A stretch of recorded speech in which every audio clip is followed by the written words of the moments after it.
Hola Hilda, muchas gracias por esta hermosa presentación. Gracias a Santillana por esta convocatoria de invitarme a este Congreso Internacional de Educación Inclusiva.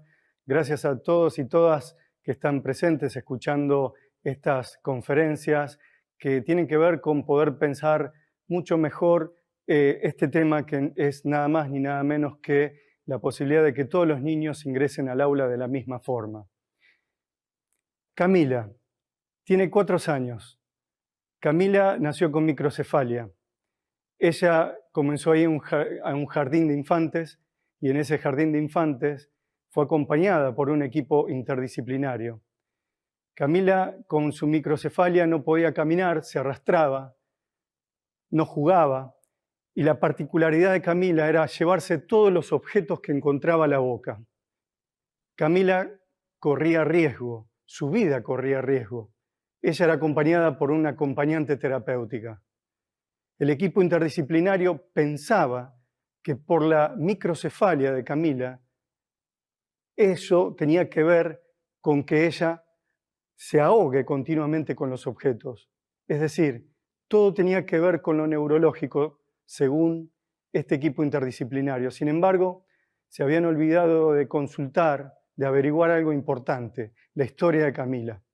La madre de Camila había fallecido cuando ella tenía 3 añitos, y eso indujo a que Camila ingrese en un estado depresivo, por lo cual ella tenía de algún modo que resarcir esa angustia llevándose los objetos a la boca.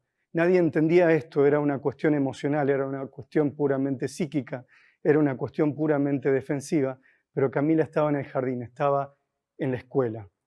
¿Qué fue lo que le ayudó a Camila? La escuela, las maestras, la bienvenida que le dieron las compañeras, sus compañeros. Camila, al cabo de un año, comenzó a caminar, a jugar con sus compañeros.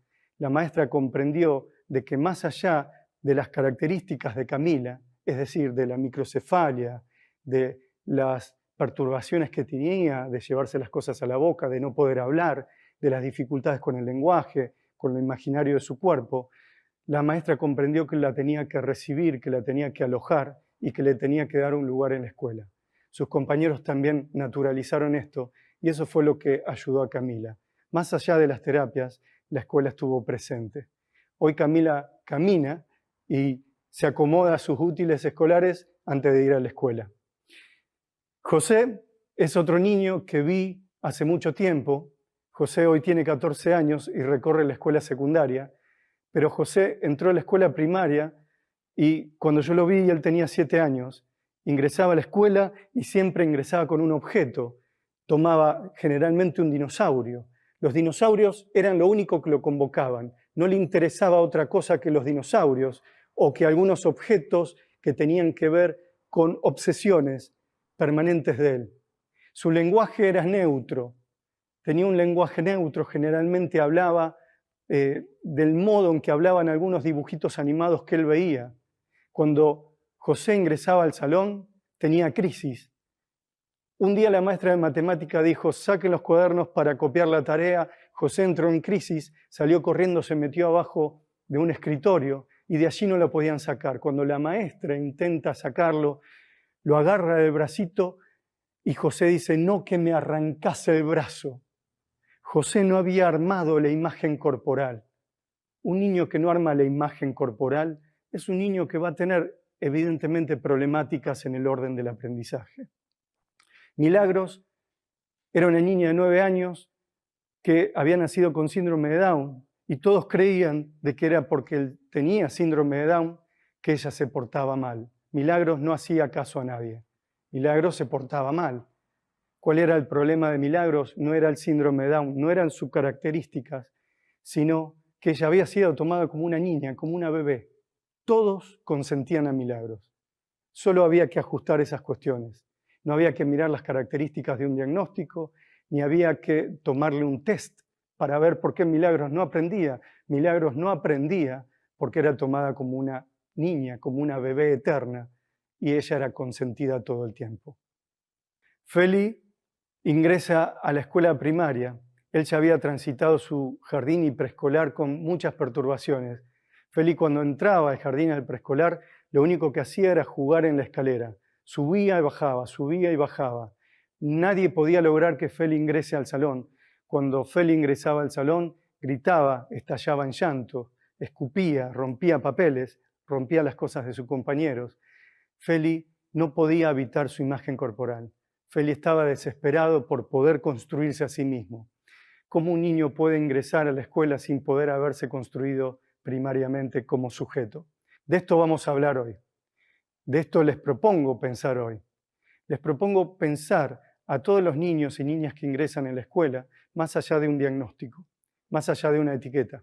Les propongo pensar a estos niños como alumnos, como niños, como sujetos, en sus subjetividades.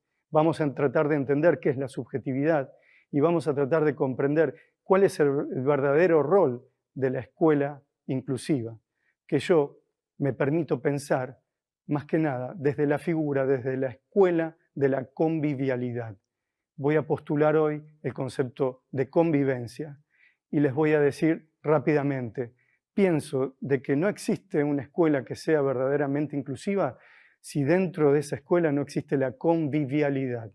Es decir, tenemos cantidad de niños incluidos hoy en día en las escuelas, pero no todos están verdaderamente incluidos si no existe convivencia.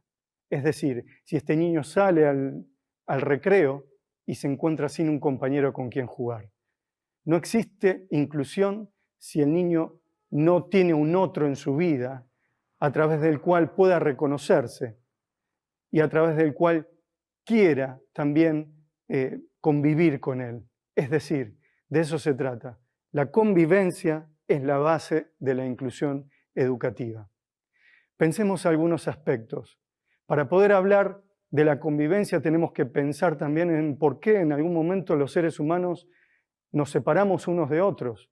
Y allí está el gran pensador y el gran filósofo Michel Foucault, que escribió un libro genial que se llamó Historia de la locura en la época clásica. Ustedes saben de que en la vieja Europa, en la época clásica, antes de la época clásica, las personas convivían entre todas de una forma común. El loco, el mendigo, el vagabundo, todos convivían en un mismo lugar. De repente, en un momento, llegan las grandes pestes, entre ellas la lepra. Aparecen y se crean los leprosarios. Entonces, todos los leprosos van al leprosario. Cuando se retiran esas pestes, estoy hablando de la época clásica, quedan vacíos los leprosarios y los filántropos, los religiosos, no tienen otra mejor idea que decir, bueno, ahora que se vaciaron estos lugares, vamos a crear los asilos. Vamos a crear los asilos y allí vamos a meter a todas las personas diferentes. Los locos, los vagabundos, los ladrones, las personas con discapacidad fueron excluidas por primera vez. Llega un momento en donde una figura llamada Will Spinell, el famoso padre de la psiquiatría, ingresa a esos lugares, ve que todas estas personas están encerradas, encarceladas, a todas se las tratan de una forma terrible, se las castiga para curarlos supuestamente, y Pinel dice, hay que liberarlos. Esta historia lo tienen que saber todos los docentes, todas las personas tienen que comprender esta historia para poder entender por qué los seres humanos nos separamos unos de otros, por qué no convivimos. Entonces Pinel dice, hay que liberarlos. Bien, los liberaron. El loco fue liberado de las cadenas, pero a un precio que hoy sigue pagando. El loco fue liberado, pero Pinel estaba ahí para decir, bueno, ahora vos vas a ser el esquizofrénico, vos vas a ser el histérico, vos vas a ser el psicótico. Nace por primera vez la enfermedad mental como nosografía. Esto es un precio que hoy los niños están pagando, porque que un niño ingrese a una escuela con un rótulo significa de que es tratado por ese rótulo, es tratado por esas características que un profesional supuestamente determinó. Y esto tiene que ver con esa herencia que heredamos de la época clásica, con esa forma de rotular, de caracterizar al otro cuando tiene una diferencia. No hay nada más complejo que rotular y etiquetar a un niño, más aún cuando ingresa a la escuela. Y esto lo sabemos.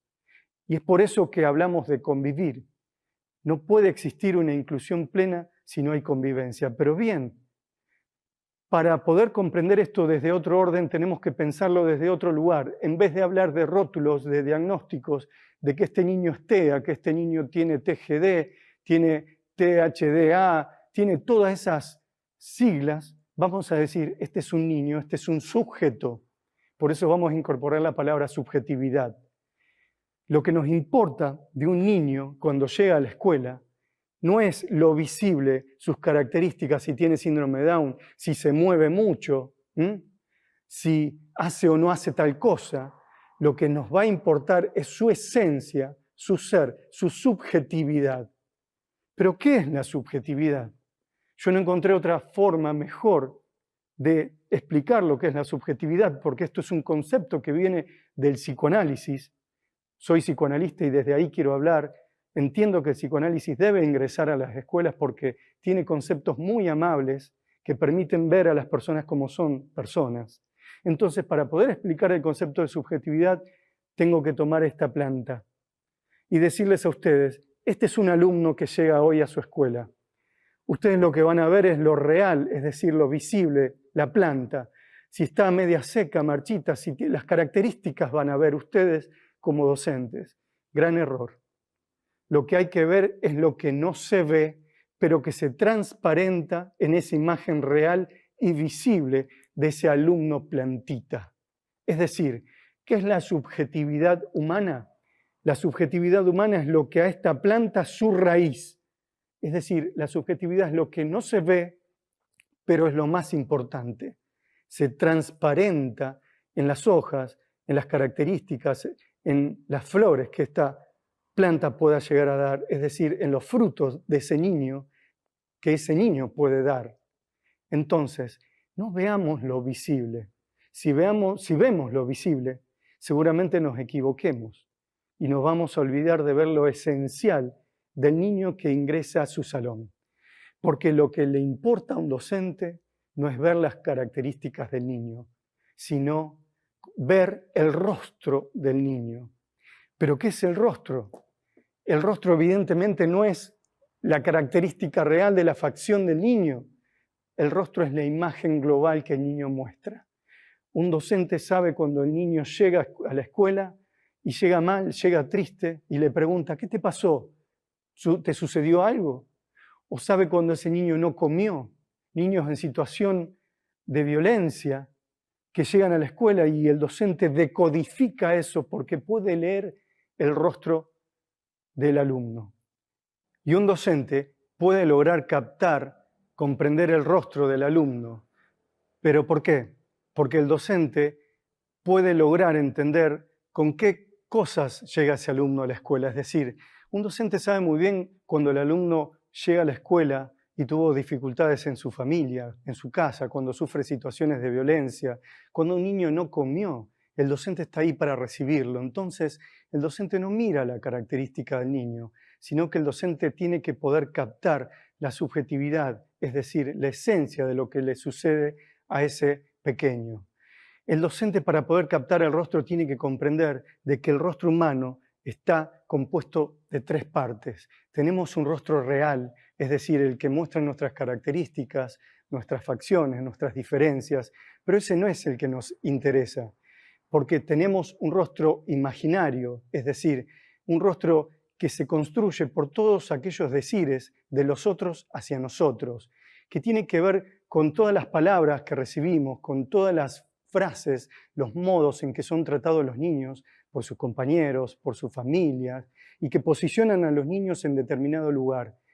El rostro imaginario pesa, y pesa para muchos niños. Pero también hay un rostro psíquico, y ese es el rostro también que más interesa al docente como al psicoanalista, al psicólogo. Es decir, el rostro psíquico se transparenta y se muestra en el rostro real de un niño. Cuando un niño tuvo un duelo, tuvo una pérdida, ese rostro psíquico, ese dolor psíquico se va a transparentar en el rostro real. Y el rostro real no es solamente el rostro, sino toda la imagen del cuerpo del niño. Es decir, un niño que se mueve mucho, que se comporta mal, puede haber tenido un trauma desde muy pequeño. Y es eso lo que no están mirando, porque solamente lo que se observa es que se mueve mucho. Por eso estamos en contra del etiquetamiento de la infancia. Las infancias no deben ser etiquetadas, deben ser miradas por lo que son.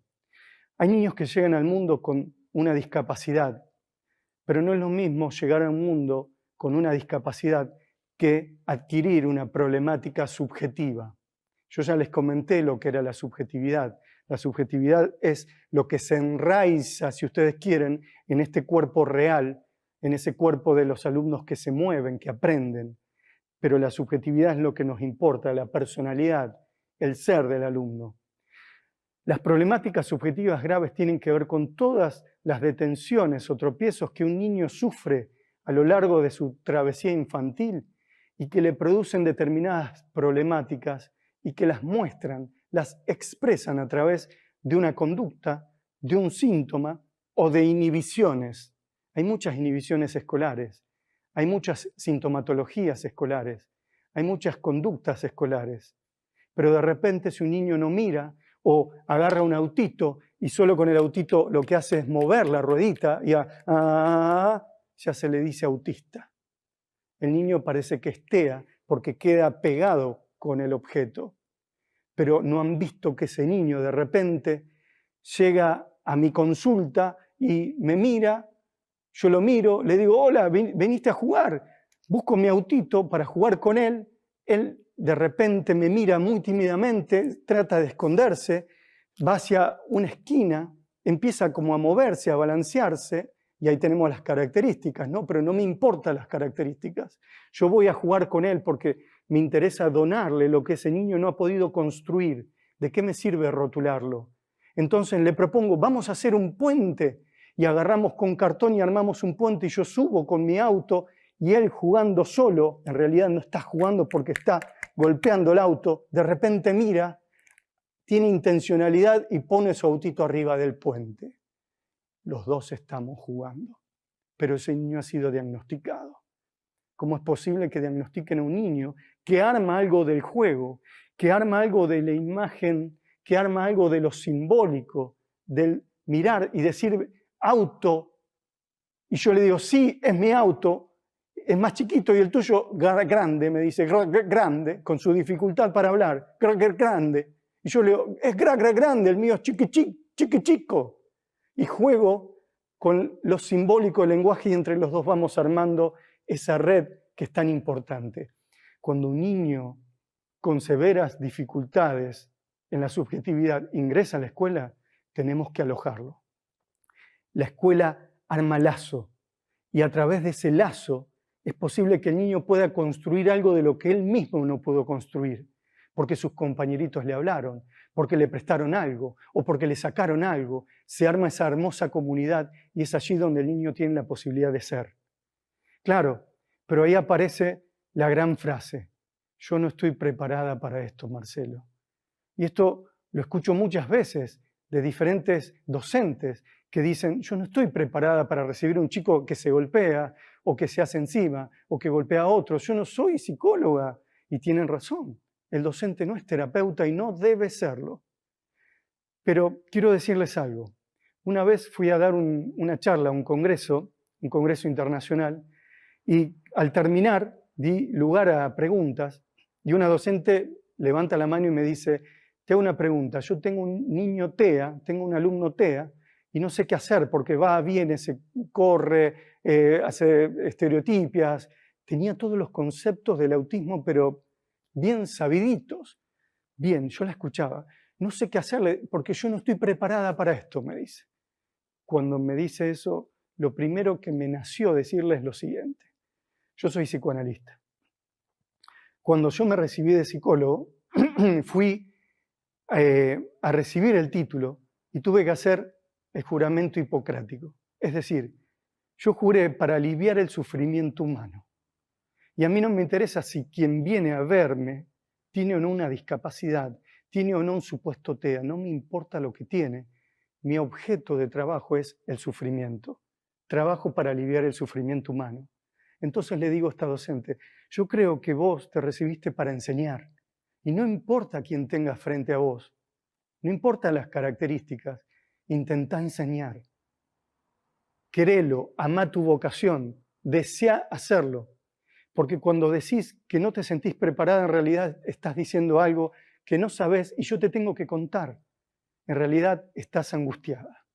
Porque todos, cuando nos encontramos con lo inesperado, con lo difícil, con una discapacidad, con un niño que se golpea, que se arranca a pedazos, ¿sí? O que no juega, que no nos mira, nos angustiamos. Yo me angustio, vos te angustiás.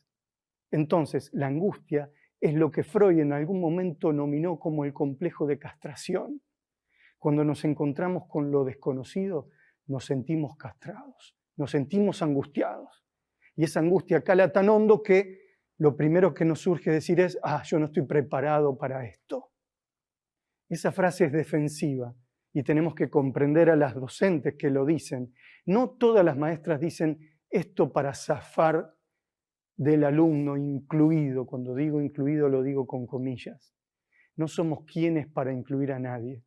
Solo tenemos que convivir y aprender a convivir. Yo no puedo incluir a nadie en mi lugar porque no tengo el poder sobre un otro. La palabra inclusión es hermosa y todos tenemos que llegar a la escuela inclusiva, pero pongámosle como base esto. Yo debo aceptar al otro tal cual como es, debo aceptar el rostro del otro, debo ser amable con el otro, darle la bienvenida y después ver qué hago con ese otro con distintas características. Pero como les decía anteriormente, no es lo mismo una problemática subjetiva que una condición de discapacidad. Hay niños que llegan al aula con una condición real de discapacidad, pero hay otros que llegan con problemáticas subjetivas. Las problemáticas subjetivas se construyen, se adquieren en esa travesía que construyen los niños en ese periodo llamado infancia. Los niños construyen su infancia, su niñez, en ese periodo primario llamado infancia. Es allí donde se construye, se crea, se constituye lo más fecundo de un ser humano. Freud denominó a esto como ese primer momento tan crucial donde se construyen las bases, los cimientos de un ser humano. Es por eso que los adultos, cuando sufrimos por las cosas que nos pasaron cuando fuimos niños. Pero les decía entonces que no es lo mismo una problemática subjetiva que una discapacidad. La discapacidad es algo del orden de lo real. La discapacidad es una condición real que tiene un sujeto en un momento sociocultural dado que puede o no generar efectos en su propia subjetividad, en la dinámica familiar o en los vínculos que ese sujeto construya. Nos preocupan los niños que ingresan a la escuela, niños con discapacidades motrices, sensoriales, que no construyen amistades. Si no hay amistad, no hay vínculo. Si no hay vínculo, no hay construcción de la identidad. Podemos construir lo que somos. Yo sé quién soy porque pasaron otros por mi vida y esos fueron los que me hicieron ser quien soy yo. Somos lo que hacemos con lo que hicieron con nosotros, dijo el gran Sartre. La problemática es pensar qué hacen muchos jóvenes con discapacidad cuando lo que se hizo con ellos fue solo un adiestramiento, fue solo retenerlos en lugares cristalizados, discapacitantes, especializados, y no han podido construir una trayectoria de vida más común. Para eso está la escuela, para convivir entre todos. Por eso es que decimos que excede lo curricular, a la escuela le excede lo curricular. Y retomo lo que les decía, no es lo mismo entonces la discapacidad que la problemática subjetiva grave, porque en la problemática subjetiva grave de lo que se trata es de tratar de entender de qué sufre un niño. Pero no vamos a entender de qué sufre un niño solo viendo lo visible de la característica. Si se mueve, si no mira, si hace esto, si hace lo otro. Un docente debe regirse por lo que el niño trae al salón, la mirada. El docente se rige por la mirada. Un docente da clase a través de la mirada. Un docente tiene que saber observar. Pero el docente no tiene que observar solamente si el niño hace bien o no las cosas que le pide. El docente observa, porque al mirar se miran muchas cosas. se miran los movimientos, los gestos, las acciones, se mira el ser del niño. Nos encontramos desde Salamanca, desde la Declaración de Salamanca hasta esta altura, en donde habitamos el paradigma de la inclusión educativa, nos encontramos con cantidad de niños que hoy ingresan a la escuela común y antes no lo hacían. Pero nos encontramos y nos preocupamos cuando nos encontramos con niños que hacen un como si, es decir, como si estuvieran incluidos. Eso nos preocupa y eso lo denunciamos. Porque el niño como si, ese niño que ingresa a la escuela, el niño con discapacidad o problemática grave que ingresa a la escuela, hace como si estuviera incluido, pero no lo está. Porque sale al recreo y no hay con quién estar. Porque llega a su casa y no es invitado tan solo por un compañero a su cumpleaños. Porque llega a su casa y queda en su casa. Porque no tiene otros trayectos de vida. El niño como si es el niño que tiene todas las adaptaciones curriculares, los profesionales, dando vuelta para que el niño aprenda. ¿El niño aprende? Sí, va aprendiendo la currícula, pero no está pudiendo aprender a aprender con H el mundo, lo significativo del mundo, ser alguien para otro. Insistimos, ese es el rol primario de la escuela y es ahí donde el docente debe estar. Por eso cuando el docente dice, yo quiero recibir a este alumno, no me importa que esté con una parálisis y que esté intubado, sé que corre riesgo, pero obviamente estará el acompañante que me ayudará, haremos interdisciplina, él lo cuidará, yo daré clases, le daremos su lugar, el lugar que él y la familia desean, porque detrás, delante y al costado de ese niño está la familia. Y es importante comprender a la familia en todos sus aspectos.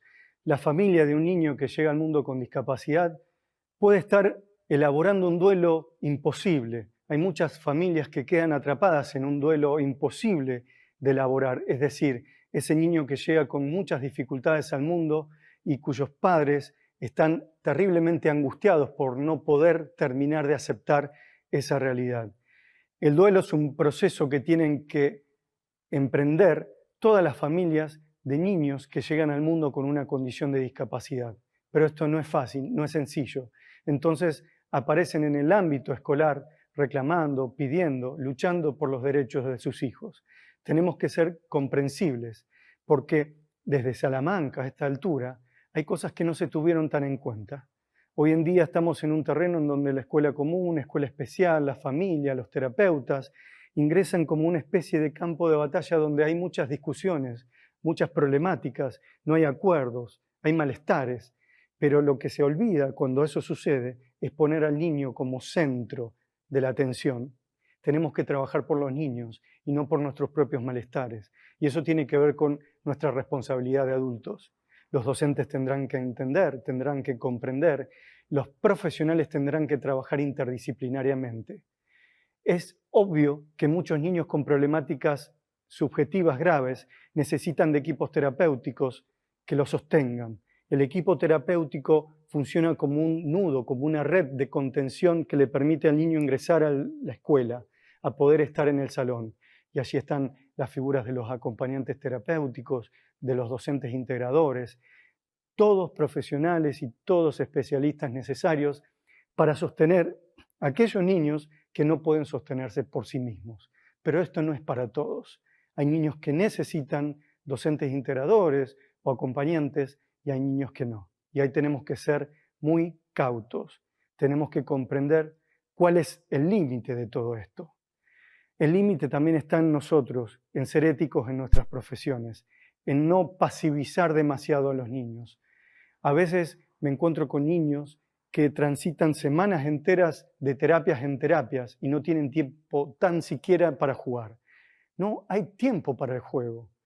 Todo el tiempo es destinado a las terapias para que el niño pueda llegar al hito del desarrollo que supuestamente debería llegar. Pero para nosotros lo que se desarrolla es el cuerpo. No nos interesa tanto el cuerpo biológico, sino lo que vengo repitiendo desde hoy, la subjetividad. Es eso lo que más nos importa.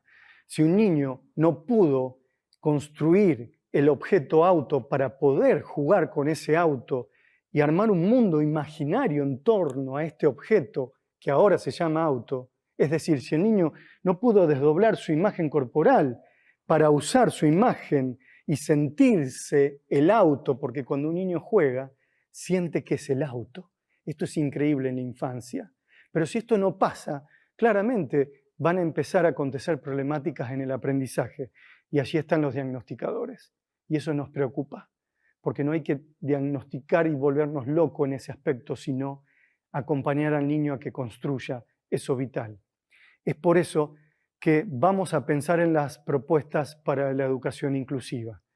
Necesitamos interdisciplina, necesitamos profesionales que ingresen a los espacios áulicos en los casos en que sea necesario para acompañar a un niño con severas dificultades. Desde Salamanca hasta este tiempo, los que menos dificultades han tenido para ingresar al salón son niños con discapacidades motrices o sensoriales. Allí las dificultades acontecían más que nada en el orden de lo vincular, es decir, de que el otro les dé un lugar de la convivencia, pero no tanto en el orden del aprendizaje. Los que más dificultades tienen son los niños con problemáticas subjetivas graves. Entonces es ahí donde necesitamos incorporar la figura del docente bricoleur. En mi último libro, La convivencia como base de la inclusión escolar, planteo que las escuelas de convivialidad deben estar repletas de docentes bricoleur. El concepto bricoleur lo tomo de Lévi-Strauss, un antropólogo que en algún momento en un libro llamado El pensamiento salvaje habla del artesano que hace bricolage y del bricolage construye la idea del bricoleur. ¿Pero qué es esto? Esto significa pensar que necesitamos docentes artesanos, creativos, lúdicos, abiertos, permeables, plásticos. Tenemos que romper la figura del docente tradicional, ese docente que se plantaba para dar la clase y si todo no estaba en orden, el docente no daba su clase. El desorden forma parte de los tiempos actuales. Las infancias ya no son las de antes. Y cuando llega un niño con problemáticas subjetivas graves, el docente debe ser bricoleur, creativo, permeable, abierto. Es decir, lo que pasó con la docente de José. ¿Recuerdan a José?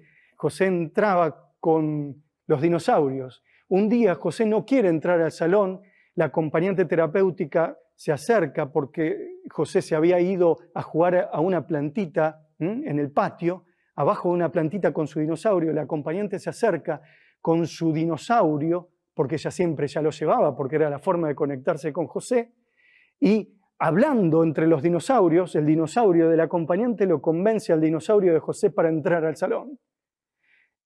Cuando van a entrar los dos al salón, se encuentran con una docente bricoleur. La docente ve que entra Rocío con José y le dice a Rocío: hola, Rocío, ¿llegaste con José? Ah, trajeron los dos sus dinosaurios, qué bueno. Chicos, vino Rocío con José, vamos a ver qué nos quieren decir. Pasen, ¿quieren dar la clase ustedes? Y les pide al acompañante y a José que pasen a dar la clase con su dinosaurio en mano. Ese día José fue parte de la clase porque tuvo una docente bricoleur, abierta, dinámica, creativa, que pudo transmitir los conocimientos alojando la diferencia. Pero distinto hubiese sido si José y la acompañante se encontraba con una docente tradicional. Les dije que lleguen temprano, otra vez, Rocío, ¿por qué? A ver, siéntense allá, acordate, cuida al nene para que no haga tanto lío en la clase, porque si no, no puedo dar la clase. Esa es una docente tradicional y es esa imagen la que no le sirve a la escuela inclusiva. Llenemos las escuelas inclusivas para que se conviertan en escuelas de convivialidad. Llenémoslas de docentes bricoleurs, pero pidámosles a los gobiernos que se hagan cargo de lo que deben hacerse cargo. Porque un niño que no come, un niño que es violentado, un niño que no es cuidado, un niño que no puede salir a jugar en su ciudad porque su ciudad está siendo peligrosa, porque tiene que estar detrás de una reja, porque es mejor estar ahí y no jugar en la placita de enfrente, es un niño que va a tener severas dificultades para incluirse en un espacio en común. Pero para poder construir la verdadera escuela de convivialidad, la verdadera escuela inclusiva, tenemos que comprender que no tenemos que obsesionarnos por las características. No estamos para curar la discapacidad de ningún niño, sino para reducir los efectos de su condición, sino para reducir los efectos del malestar, del sufrimiento. Y la escuela, la educación, la convivencia permiten a través del lazo social todo esto. Y esto es si el docente que da la clase y todo el cuerpo directivo de la escuela, de todos aquellos que construyen la escuela, hasta del portero. Los porteros son tan importantes, porque muchas veces llega un niño con severas dificultades y sale corriendo. En vez de entrar al salón, se va con el portero o se va al kiosco y ahí se queda, como si algo pasara allí, ¿no? Y nosotros lo sacamos rápidamente y lo tratamos de llevar al salón en vez de entender de que algo pasa con el portero. ¿Qué pasa con el portero? Invitemos al portero a dar clase, porque el niño hizo transferencia con el portero, hizo una relación. La educación es un tema de relación, de afecto. Es claro que el niño aprende con el cerebro, sí, un niño sin cerebro no aprende, pero el niño aprende mucho más cuando hay afecto, cuando entre el docente y el niño se construye ese entre que tiene que ver con lo afectivo. Marcelo Rocha, 7 años, sentado en su pupitre, escuela primaria, pelo corte taza, aquí en Argentina pelo corte Carlito Balá, que era un cómico hermoso que acompañaba a las familias, a los niños, sentado, tímido, vergonzoso, muy vergonzoso. De repente sentía los pasos de ella, se acercaba, sentía ya su perfume, hasta que escuchaba su voz. Y ella me decía, mirando el dibujo, el tímido dibujo mío, me decía, Marcelo, qué lindo que dibujás. Ella es Celia, era mi maestra de dibujo. Yo era horrible dibujando, pero hoy aprendí a dibujar y créanme que dibujo muy bien. Yo no sé si tenía un amor platónico con Celia, quizás sí, pero yo aprendí, no por mi cerebro, sino por el afecto que se construyó entre ella y yo. Yo pude construir una relación amorosa, educativamente amorosa con Celia. Y hoy dibujo, pero no solo que dibujo, sino que empecé a dibujar letras y escribo libros. Eso es un docente. Un docente no es quien mira el cerebro de un niño y trata de armar tips para ello, sino quien da su vocación para que algo diferente pase en ese niño. Por eso el docente sabe que las infancias son rizomáticas. Esto es un rizoma. Un rizoma no es una raíz. La raíz de un árbol crece siempre estructuradamente hacia abajo. El rizoma crece hacia los costados, hacia abajo, hacia arriba. La infancia crece indeterminadamente. Arma nudos. Y nadie sabe dónde va a nacer, dónde va a florecer. El rizoma es inespecífico, pero es fecundo. Si ponemos una pared, el rizoma la va a atravesar. La infancia es fecunda y el docente lo sabe. Y porque el docente lo sabe y porque tenemos que construir docentes bricoleurs que llenen las escuelas de convivialidad, quiero regalarles una frase que escribí hace mucho tiempo. Y para eso me voy a valer nuevamente de esta plantita alumno. Y no es casual que haya elegido una plantita que está un poquito seca. Y entonces decirles lo siguiente. En la tierra fértil de los deseos, de los cultivos de un buen docente, cualquier frágil semilla de infancia puede crecer, madurar y ser feliz a su modo. Simplemente de eso se trata la educación de convivialidad, de recibir a todas esas semillas de infancias para que ustedes, docentes, los nutran y a su modo puedan construirse en este loco mundo que, como dijo Eduardo Galeano, se ha construido patitas al revés. Muchas gracias.